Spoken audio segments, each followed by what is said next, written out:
حدوتة. لو كنت ست الحسن والجمال يكون أمير أحلام غرامك أنا. لو كنت ست الحسن والجمال يكون أمير أحلام غرامك أنا. أكيد بنمر بمواقف كتير في حياتنا، وأكيد برضو عدينا بقصص وتعلمنا منها كتير. بس لو عايز تعرف حواديت أكتر وتعرف حكم تتعلم منها أكتر، اسمع حكمة في حدوتة مع وردة إبراهيم يوم الحد من الساعة 7 للساعة 8 على راديو في السكة. راديو في السكة ده مش مجرد راديو، ده حياة. رد الصدى وقال لي يا زين بينك وبينها بلدين. انا قلت لو بيني وبينها. وحلقتنا هتبتدي حالا مع وردة إبراهيم في حكمة في حدوتة على راديو في السكة.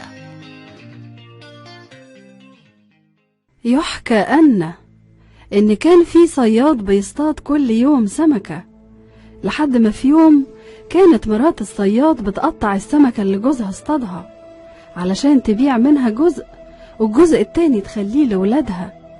ولقيت في السمكة حاجة عجيبة، لقيت لؤلؤة كبيرة وجميلة وقالت سبحان الله سبحان الله على جمالها، وجريت على جوزها وقالت له شوف لقيت ايه في السمكة. فأخد الصياد اللؤلؤة وجري علشان يبيعها لجاره التاجر الكبير، فقال له أنا ما أقدرش أشتريها لأنها لا تقدر بثمن، لكن ممكن تروح لشيخ التجار في المدينة اللي جنبينا، يمكن يقدر منك يشتريها. وفعلا راح الصياد لشيخ التجار وقال له القصة، وقال له إن اللؤلؤة لا تقدر بثمن. أقول لك روح لوالي المدينة، ممكن يقدر منك يشتريها. وعند باب القصر وقف صاحبنا مستني الإذن بالدخول، ولما شاف الوالي اللؤلؤة قال له ياه أنا كنت بدور على اللقالق اللي زي دي من زمان، لكن مش عارف أقدر لك تمنها بكام، لكن أنا هسمح لك بالدخول لخزانتي وهتفضل فيها 6 ساعات كاملين. 6 ساعات خد منها كل اللي انت عاوزه، وهو ده تمن اللؤلؤة عندي.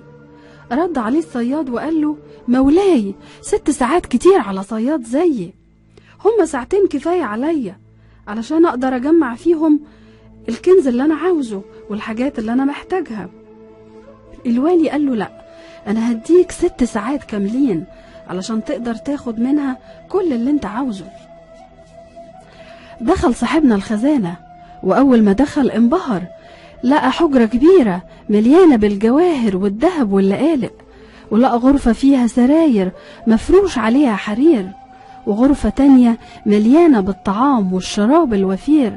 فقال الصياد لنفسه أنا أول حاجة هعملها هو إني هاكل وهملى بطني ويكون عندي طاقة علشان أقدر أجمع بيها أكبر قدر من الكنز.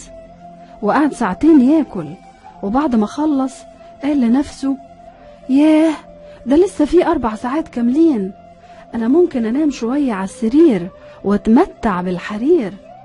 نام فعلا الصياد وغرق في النوم، وتفاجئ بالصوت اللي بيقوله يلا 6 ساعات بتوعك خلصوا، مدتك انتهت. اتفزع الصياد من نومه وقال لا لسه انا ما خدتش حاجة، ارجوك اديني وقت كمان. رد عليه الحارس وقال له الملك اداك 6 ساعات كاملين، و6 ساعات علشان تجمع فيهم كل الكنز مش قليلين.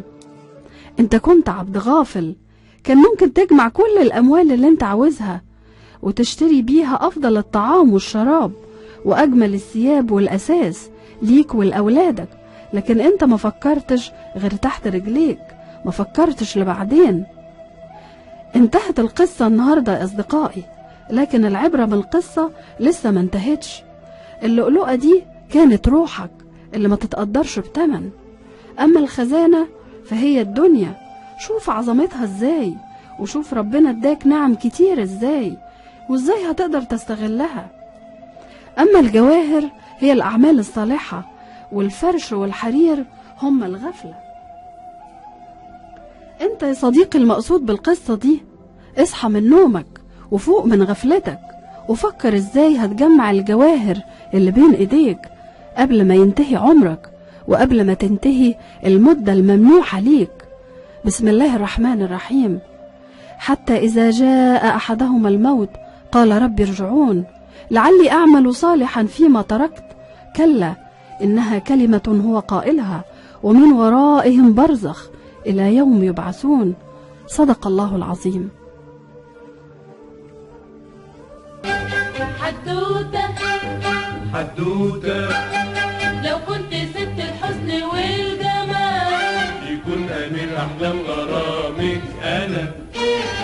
لو كنت ست الحسن والجمال، يكون أمير أحلام غرامك أنا. أكيد بنمر بمواقف كتير في حياتنا، وأكيد برضو عدينا بقصص وتعلمنا منها كتير. بس لو عايز تعرف حواديت أكتر وتعرف حكم تتعلم منها أكتر، اسمع حكمة في حدوتة مع وردة إبراهيم يوم الحد من الساعة 7 للساعة 8 على راديو في السكة. راديو في السكة ده مش مجرد راديو، ده حياة. رد الصدى وقال لي يا زين بينك وبينها بلدين، انا قلت لو بين